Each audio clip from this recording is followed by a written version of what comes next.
Welcome to another episode of the Wednesday Conversation. I'm Dusty White, and I'm here with Pastor Bob Thune of Coram Church and Pastor Chris Hemmelman of First City Church. On Wednesdays, we sit down to talk about how the gospel of Jesus Christ connects to the questions and issues of everyday life. And today, we're talking about common sense gun regulation. Is that possible? Question? A listener has asked us to talk about that, and so we're going to talk about it. I want to read this really thoughtful email from a listener named Sophia. I know Sophia personally. She used to attend Coram Church years ago when she was a student, and now is moved on in life, has a couple kids, lives elsewhere, listens to the podcast. Hey, Sophia, thanks for listening. And let me read the excellent question that she sent in. And the reason I'm provoked by this question is because I've had this conversation with at least 3 other people since Charlie Kirk's murder. So I think and I want to remind you that Charlie Kirk's murder also came on the heels of a couple really grievous school shootings. Like there was 3 or 4 instances of really egregious gun violence in a few weeks' time in our country. And so I think the question of gun violence is on the radar for people in a really pronounced way in light of that. And that's what Sophia's question has to do with. I'm going to read a few paragraphs from the email she sent to us at podcast@cdomaha.com. Question: why are so many Christians unwilling to bend on the issue of gun regulation in our country? In the wake of Charlie Kirk's death, I saw a friend post, "Cain killed Abel with a stone. The problem isn't guns, it's evil." My immediate thought was, but that's the whole point. Cain killed Abel, not a classroom full of children. If Cain went on a killing spree with rocks, I'm pretty sure people would start thinking about keeping them away from him. We know we live in an evil, unfixable, broken world. So in countless other contexts, we take basic precautions and find ways to champion safety and goodness. What about guns is different? It feels like so many people claim evil as the cause, assert, rightfully, that Jesus is the only one who can solve the problem of evil, and just check out. I understand it's a huge piece of the conservative identity, gun rights, but I can't stomach it. Why is it so hard for people, especially conservative Christians, to be willing to engage in conversation about some basic structures for gun regulation? I just can't believe that we are supposed to keep living through shooting after shooting until Jesus returns. I believe that the heart behind our right to bear arms is the right to protect ourselves and our loved ones. Why can't we understand that today, the best way to protect ourselves and our loved ones is to stop bearing arms? At the very least, stop bearing automatic arms capable of instantaneous mass destruction. What do you guys think? How do you navigate this issue personally? If you're pro-gun, can you tell me why? Thanks for your thoughtful and faithful discussions week after week. Sophia, thank you for this really amazing question. And thank you for asking a question that is guaranteed to alienate most of our listeners, no matter what we say. It's going to be an amazing, this is why I like this topic, because I'm like, well, this is a hot one. And I feel that because the issue of the Second Amendment is a hot topic in America. I mean, it's guaranteed to get hot reactions from many different kinds of people. But hey, this is what we do on the Wednesday Conversation. We talk about the things that people want us to talk about. Yeah.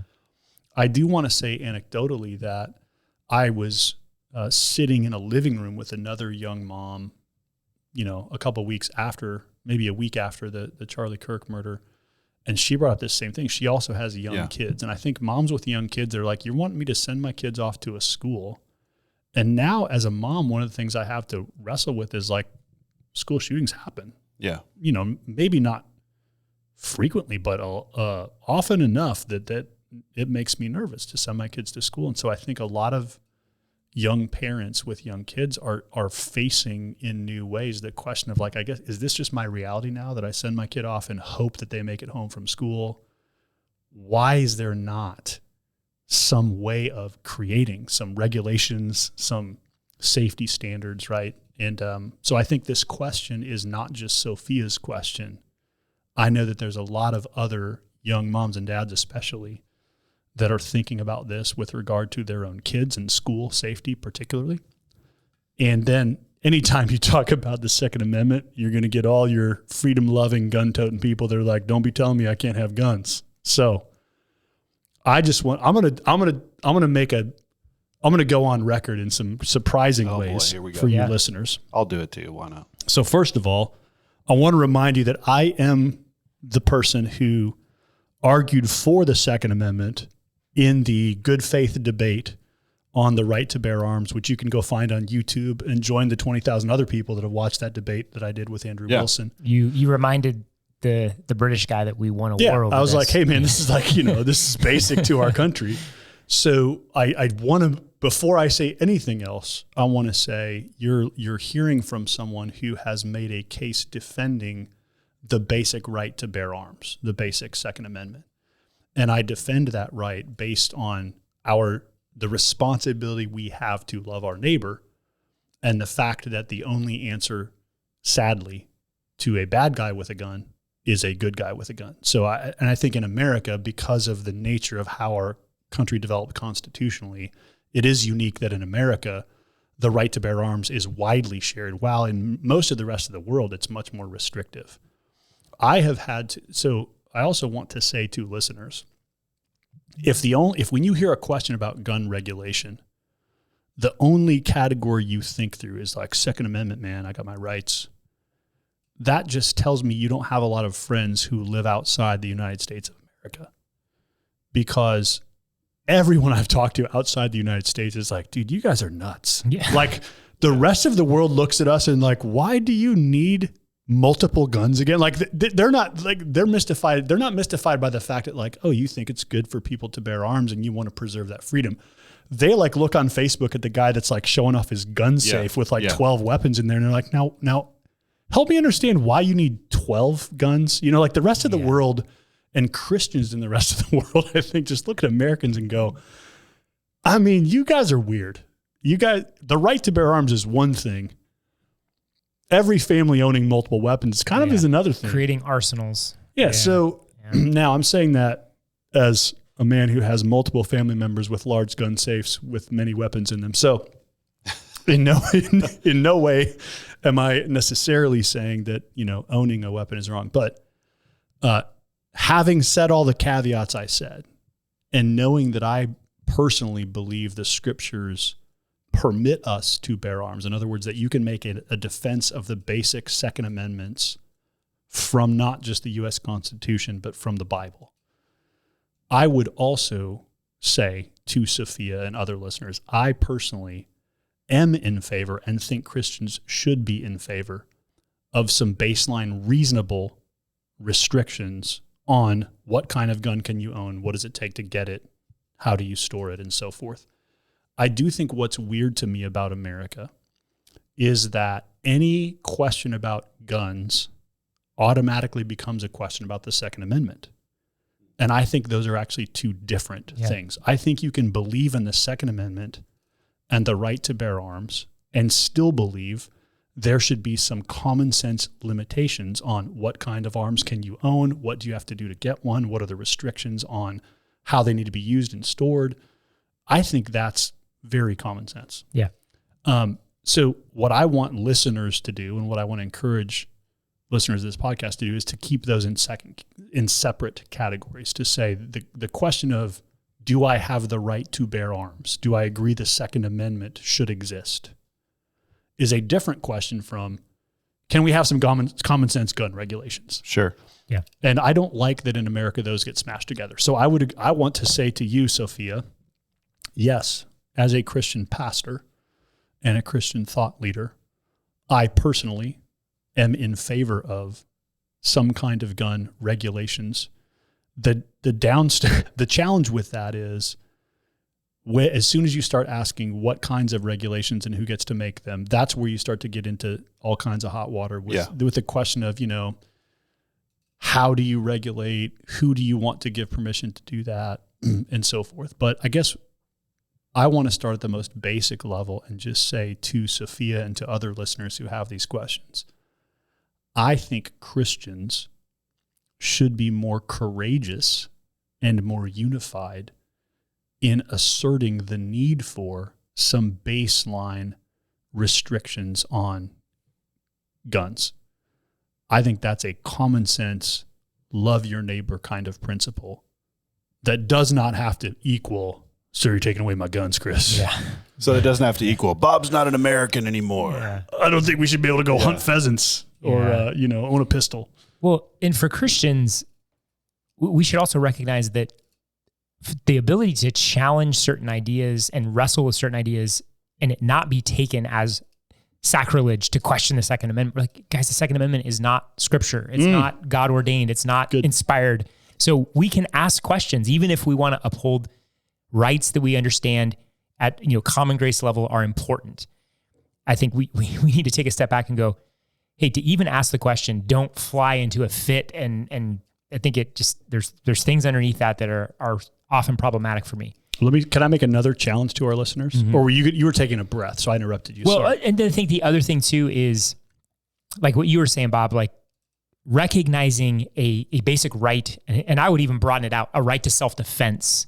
And then, we're recognizing that within that right to self-defense, there are certain means that we can use, such as owning a gun. But then there's also this piece that regulation is not something that is out of bounds. We recognize Second Amendment does not allow us to own a tank. And it's a ridiculous example, but we recognize regulation, it comes in somewhere. And I think part of this conversation is I have not heard clear principles articulated of where you start to draw the line. It's as if, well, don't question my guns, me being able to own a gun, but never kind of working back from, well, I know everyone has a limit, unless you think we should be able to own a tank, which I think is ridiculous. But it's just, everything is so nebulous about as far as where you're starting to draw restrictions, or it's sort of implied or inferred. And so I actually want to force the conversation to be more concrete in order to maybe get people to reconsider where some of that regulation should be. Let me give you a more concrete one. I'm trying to get all you guys in trouble. Yeah. Go ahead. Chris, here's my personal opinion. I want listeners to email me and counter this if you think you have a good reason. 0 human beings need to own an AR-15. I think if you're not a soldier in the military, you cannot give me a reason why you need to own an automatic weapon. I love it. I'm going to go on record and say that. So if you're, and listen, I have people in my family who are like, what do you mean? So if you're the listener who's like, I have a good reason why I should be able to own an AR-15, I want you to email me and tell me what it is. I'll read it on this podcast. I promise you the only reason is freedom. Because I can. I promise you can't make me a case that because I use it when I go hunting.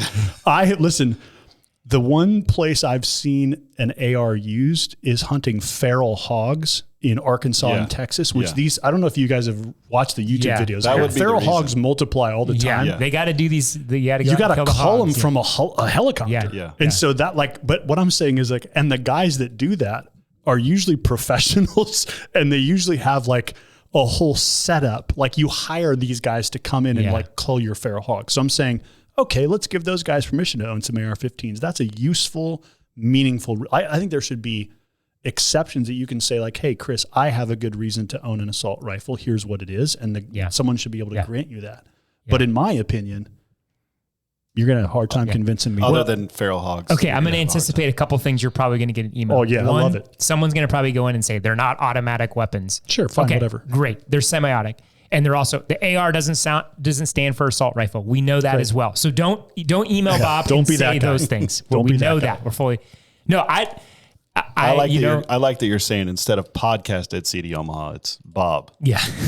Oh, did I say that? Dang it. Oh, you gave your personal... What I meant is email Bethany. It should be podcast email at CD Bethany. Omaha. Keep it coming. Bob, I am with you. I will just say this, having fired multiple ARs at the shooting range, they are fun to shoot. Yeah, I agree. But I agree. I could not make an argument for why someone should own an AR. And I think if it's like a hobby of hey, I like to go shoot them. I think that, okay, I get that. And there might be, but I think it should be hard to own. I think I think you should have to make a case to own one rather than it just being well, dude, I'm free. Go to the shooting range and rent. I mean, right. There could be a whole market there. Most of those guys are just buying parts and building their own. Honestly, it's a culture. It's a hobby. It's like swapping out an engine. these guys do that. Yeah. And so, I don't want to disparage guys who are, it's a hobby. It's a fun, because it is fun. It's fun to shoot them. And so, but I agree with you. And it goes back to this point of we do regulate weapons of certain levels of destruction. There's a regulation because we realize the danger outweighs the right to own something like that, and that they need extreme regulation because of the mass casualties they can produce. That's why you can't own a tank or a fighter jet or a rocket launcher. These kinds of things that they have to have heavy regulation. And so, when are we going to ask the question of what need is there to own an AR? I mean, handguns are one thing. Shotguns, rifles, I know those are dangerous. And so I'm not going to say, sure, just because something's dangerous, but there is a capacity of destruction. And that I think I want to ask the question. Maybe there is a compelling reason why we should be able to own ARs, but write that in and Bob will read it on the air and I'll be curious to hear it. I'll go on record for Sophia, since she's asking at the end of her email, what do you guys think? How do you navigate this issue personally? I mean, it's interesting because doing the work that I do, there's been a few instances where my life and family has been threatened. Very few times. You're right. But it has happened. And so I'm with her when she says, I believe that the heart behind our right to bear arms is the right to protect ourselves and our loved ones. Yep. So that is why I own a firearm and have By the way, a few guns. Again, on the record, I own multiple firearms. I just want to be clear. I'm pretty sure my gun is in my trunk right now. You can't say pretty sure. So I lost track of it. It would be helpful to have the anti-gun person here with us to debate us a little bit. But my point is, that is why. And so, Chris, to your point, we're talking about ARs and it is, the rocket launcher thing is pretty funny.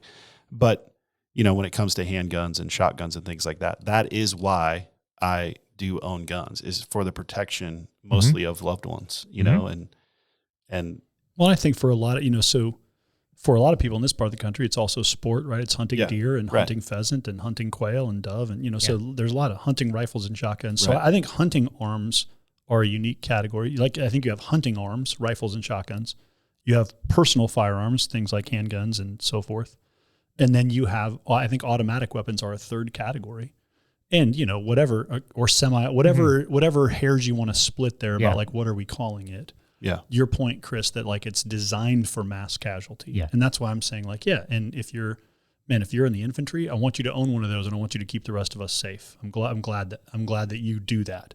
And I don't necessarily want the guy next door to me to have a bunch of them in his basement. That actually feels less safe to me.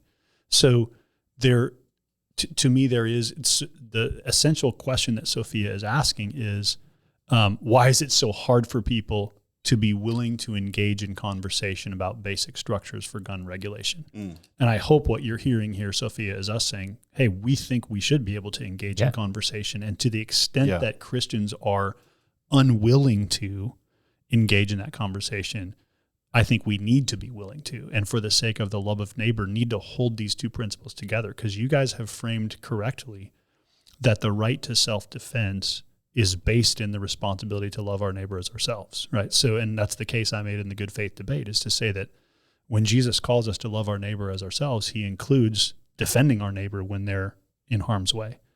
So I think that needs to be held, that right and responsibility to our neighbor needs to be held together with the fact that the more guns you have in a given society, the more likelihood and susceptibility there is to gun violence. And I think that it should not be difficult for Christians to say, we believe we should love our neighbors, and that means we believe in the right to bear arms, but also want to see some limits and boundaries on what shape that takes in a society for the good of our kids and our neighbors. So here's another question or angle to put on it, in the kind of the relationship between virtue and freedom. So let's say we have the gun regulations that we do, and so you can own an AR, but we're not seeing the mass casualties in the school shootings that we're seeing. Do you feel differently about this? Sure, I think probably. I think most people feel differently about it, because I think what puts this on the radar for people is not, my neighbor has a weapon stored safely and is gun safe. What puts us on the radar for people is, there's a kid who took his dad's rifle and shot somebody. Right. Yeah. You know. Yeah.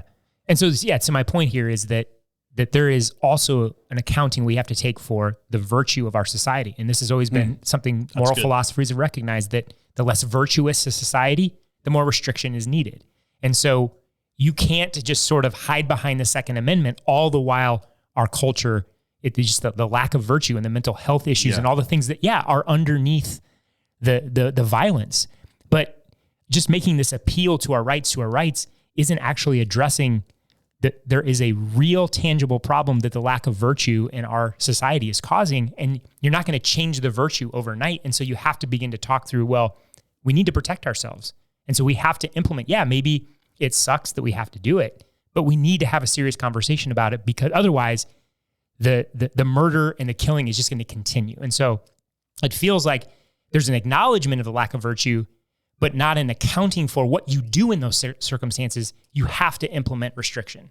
Well, and I would also maybe add to that, Chris, that I think there is virtue in restraint. Yeah, that's a good point. I think restraint is itself a virtue. So sometimes when we think about virtue, we think individually, but we would say like, hey, it's virtuous to restrict the flow of illegal drugs into a country. Like the government has a responsibility to tamp down illegal drugs. Why?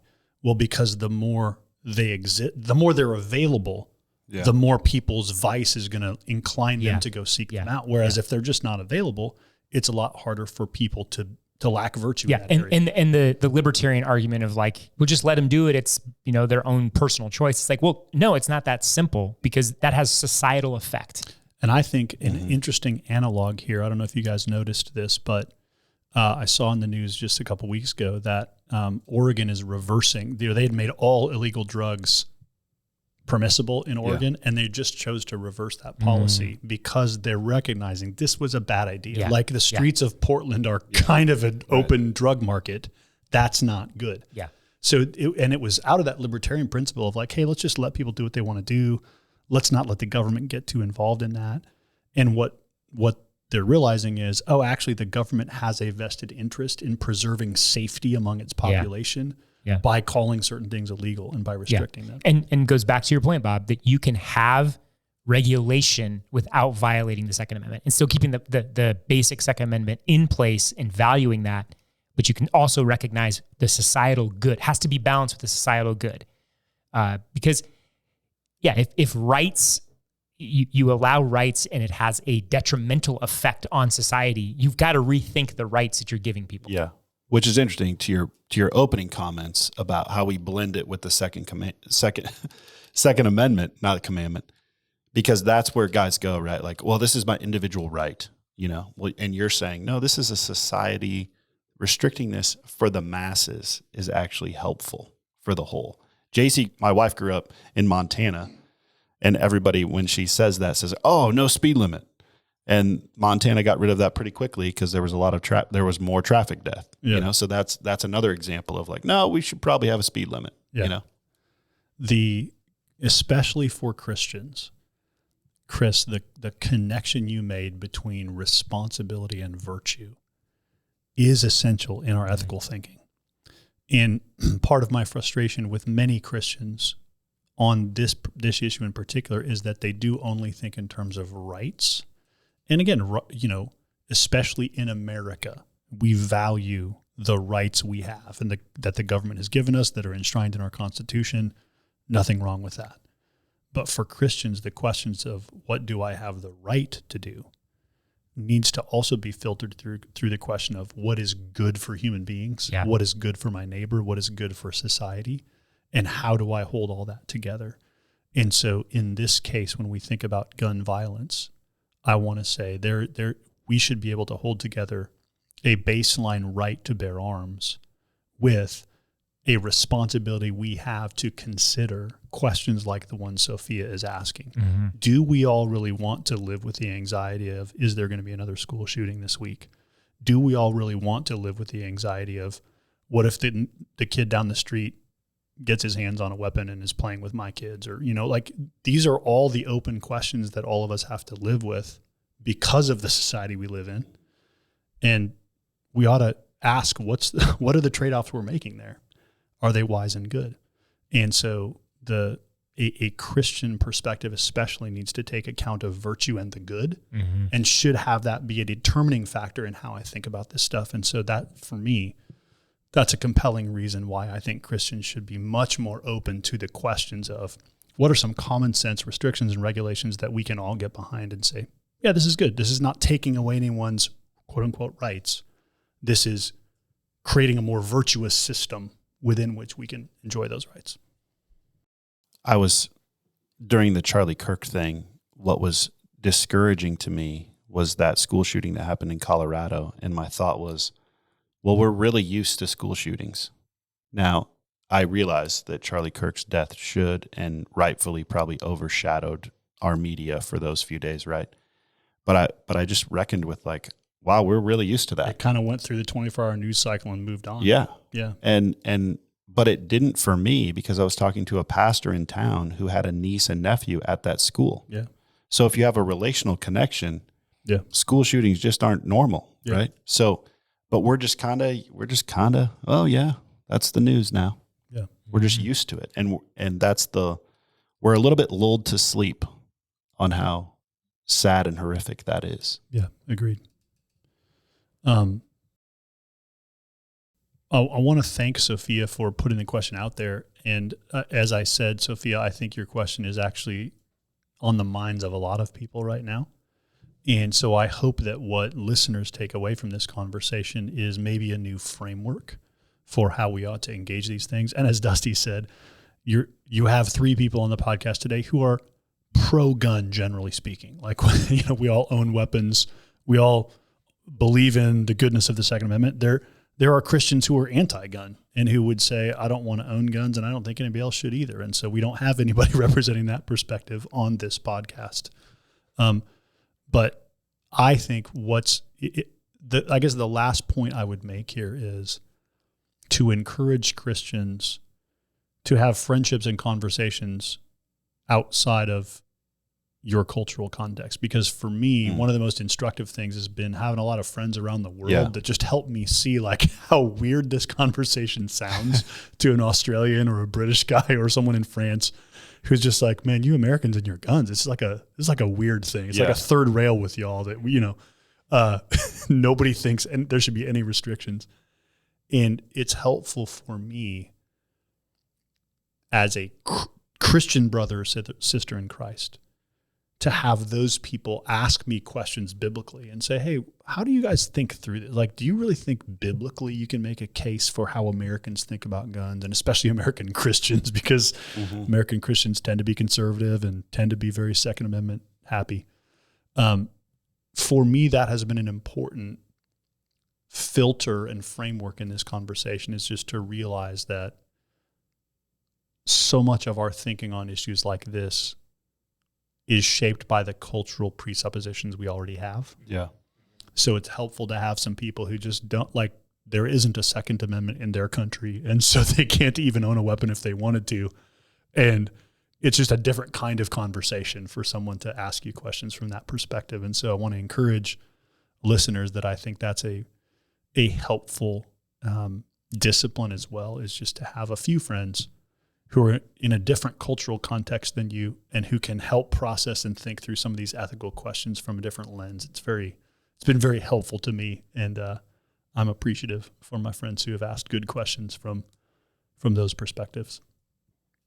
I should also mention as a caveat that we are having this conversation from Omaha, Nebraska, in the heartland of America, where hunting and fishing and outdoorsmanship is a key part of our sort of ethos around here. No, it's a good point, because there's even parts of the country that feel gun ownership's a little I was going to wacky. say, different states in America will have different rules and regulations and policies. And so we live in a very red state, outdoor happy part of the country. I mean, Shields, there's a big Shields store here and they sell a lot of guns. Wasn't Nate Bargatze have a great he's got a lot to say about that. Nate Bargatze has a whole bit based on the Omaha Shields and then letting him walk around the store with a weapon. So I'm saying that to say that our perspective is also, we are speaking even from our own sort of micro culture where, we live in a state where, man, if you told people, hey, you can't own a shotgun during hunting season, people would not understand why you would even have a regulation like that. So There's even variance within America, and we should acknowledge our own sort of cultural context and setting in which we're ministering. And I'm happy to be in that cultural context again. I grew up hunting and fishing, and happy to own the weapons that I do. But I think this question about responsible limits, responsible boundaries, responsible regulations is a question Christians should be much more courageous in asking and talking about. The goal of this podcast is to equip our own church for discipleship and mission. So if you're a Christian or a church leader in another context, thanks for listening in, and we pray that this conversation might be helpful to you as you minister in your context. We always love to hear from listeners, so if you have thoughts, questions, future podcast topics, send an email to podcast@cdomaha.com. Thanks for listening. We'll see you next time for another episode of the Wednesday Conversation.